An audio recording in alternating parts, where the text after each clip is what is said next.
Drama serial रहमत, आखिर क्या होने वाला है इस ड्रामा में? आखिर क्या क्या बारी ने अपने बाप की बातें सुन ली? क्या वो बाप से नाराज हो जाएगा और परिचय का हाथ खुद ही मांगने चला जाएगा? क्या होने वाला है इस एपिसोड में?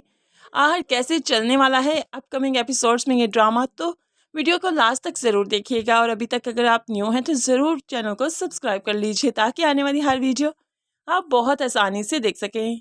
अनाया, जो कि ज़्यादातर वक्त बारी के साथ गुजारना चाहती है, तभी तो आज संडे पर इधर आ गई ताकि पूरा दिन वो यहाँ पर गुजारे, एक सुघर बहू होने की वाइब्स दे इन्हें, और यहाँ पर हमेशा के लिए आ जाए। वो यहाँ पर आकर नाश्ता बनवाती है और फिर बारी को नाश्ते पर बुलाने भी आती है, इतने हक से कि जैसे उसकी पार्टनर हो। हर बारी बुरी तरह से धुतकार देता है, अनाया कि तुम्हारे काम नहीं है और मैं नाश्ता अपनी मर्जी से अपनी पसंद से करता हूँ, अपने वक्त पर करता हूँ संडे को। तो मुझसे और मेरे कामों से, मेरी आदतों से दूर रहो। इतनी बुरी तरह डांटा कि बहुत गुस्सा आया अनाया को, लेकिन फिर भी सुबह से शाम तक वो यहीं पर रही, बारी के सामने, उसकी नज़रों के सामने तक। बारी ने तो उसे एक पल के लिए देखा भी नहीं। रात के वक्त जब घर वापस गई, बहुत गुस्से में थी। अपनी माँ से इजहार करती है कि बारी ने बहुत बुरा किया उसके साथ, बस एक बार शादी हो जाने दीजिए, गिन गिन कर बदले लूंगी। खैर, जिस लड़की की नीयत पहले ही साफ नहीं तो कुदरत उसके साथ कैसे ही अच्छा करेगी। मिनाल को मालूम पड़ा कि अनाया उसके घर गई थी और सारा दिन वहां पर गुजारा, तो अनाया की वजह से काफ़ी परेशान है मिनाल, क्योंकि मारी का मूड बहुत ऑफ होगा, इसलिए वो घर जाना चाहती है। लेकिन सास सास कहने लगी, तुम क्यों जाओगी? अनाया है ना, वो शयान साहिब को देख लेंगी, उनकी तबीयत के बारे में सब कुछ मालूम कर लेंगी, तुम्हारी यहाँ पर जिम्मेदारी है। तो मिनाल कहने लगी, मैं सुबह जाऊंगी, शाम तक आ जाऊंगी। लेकिन सास बेगम किसी भी तौर नहीं चाहती कि मिनाल जाए, वो तो चाहती है कि अनाया जाए, उन लोगों को अनाया की आदत पड़ जाए। लेकिन मिनाल जैसे तैसे करके अपने मेके चली ही जाएगी, क्योंकि वहां पर जाकर उसे अपने भाई से बात भी तो करनी है। यहाँ पर आई तो बारी से पूछने लगी, क्या हुआ? परीशी ने क्या जवाब दिया, क्या रिस्पॉन्स था उसका? तो बारी ठंडी आ पड़ता है, इनकार कर दिया। उसने कहा किसी और को पसंद करती है, उससे शादी कर रही है। जबकि मिनाल, ट्रस्ट में ऐसा नहीं है। जब मैंने पहले उससे बात की थी वो खुश थी, इवन वो मुझे सरप्राइज देना चाहती थी, लेकिन पता नहीं ऐसा क्या हुआ। इस्लामाबाद गया, वापस आया तो वो बदल गई, सब कुछ बदल गया, वो छोड़कर चली गई।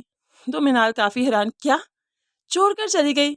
लेकिन उसे तो इस जॉब की बहुत ज़रूरत थी ना। तो मैं आप बारी कहने लगा, और वो ये कहती है कि उसकी शादी हो रही है, जबकि मैं जानता हूँ कि बात कुछ और है।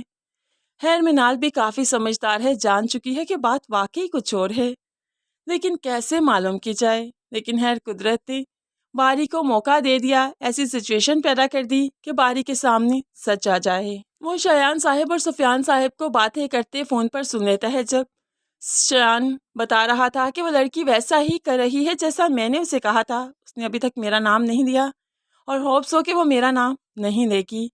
चेक तो उसने मेरे मुंह पर मार ही दिया, लेकिन फिर भी खैर, मैं खुश हूँ कि वो बारी की ज़िंदगी से, हमारे ऑफिस से दूर जा चुकी है। बस कुछ वक्त और अनाया बेटी इसी तरह ही हमारे घर आती रही तो बारी एक दिन मान ही जाएगा, और फिर मैं अपनी भतीजी को इस घर में धूमधाम से लेकर आऊँगा। अब बारी ने ये बातें सुनी तो बाप के सामने आ गया।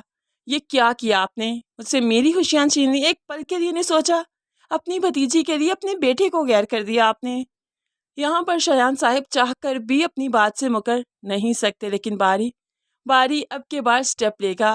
वो खुद ही जाएगा या फिर मिनाल के साथ जाएगा परीशे का हाथ मांगने। अब के बाद वो परीशे से या अलीजे से भी बात नहीं करेगा, बल्कि दादी के पास जाएगा। और दादी दादी को भला और क्या चाहिए, इतना अच्छा रिश्ता खुद चलकर आ गया। दादी और जुबैदा बेगम तो झट से हाँ करेंगी, लेकिन इन लोगों की ख्वाहिश है कि बाप को भी आना चाहिए था, लेकिन बारी ने कह दिया कि वो आउट ऑफ कंट्री हैं, जब आएंगे तो ज़रूर आएंगे यहाँ पर। फिलहाल तो यहाँ पर परीशे की जॉब को लेकर सब परेशान हैं। परीशे ने कह दिया कि उसकी प्रमोशन नहीं हो रही थी, इसलिए उसने जॉब छोड़ दी। लेकिन माँ को यकीन नहीं, परीशे तुमने बताया तो था कि तुम्हारी प्रमोशन हो गई। तो परीशा कह देती है, वो जस्ट बातें थी, प्रमोशन की नहीं थी उन्होंने, इसलिए मैं अच्छी जॉब की तलाश में वो छोड़ आई हूँ। तो ऐसे में दादी कहने लगी, बारी बेटे से बात करती। तो परीशा भी कह देती है, उसके बाप का ऑफिस है, जो बाप कहता है वही करता है, मेरी थोड़ी ना मानता है। लेकिन है, आहिस्ता ही आहिस्ता सबको मालूम पड़ेगा कि हकीकत क्या थी। और ऐसे में बारी की मोहब्बत सच्ची थी, और शयान साहब को बारी की मोहब्बत के आगे घुटने टेकने ही पड़ेंगे। आखिरकार अनाया तो इनमें से मक्खन में से बाल की तरह निकल जाएगी। बारी और परिशे को ही एक होना है।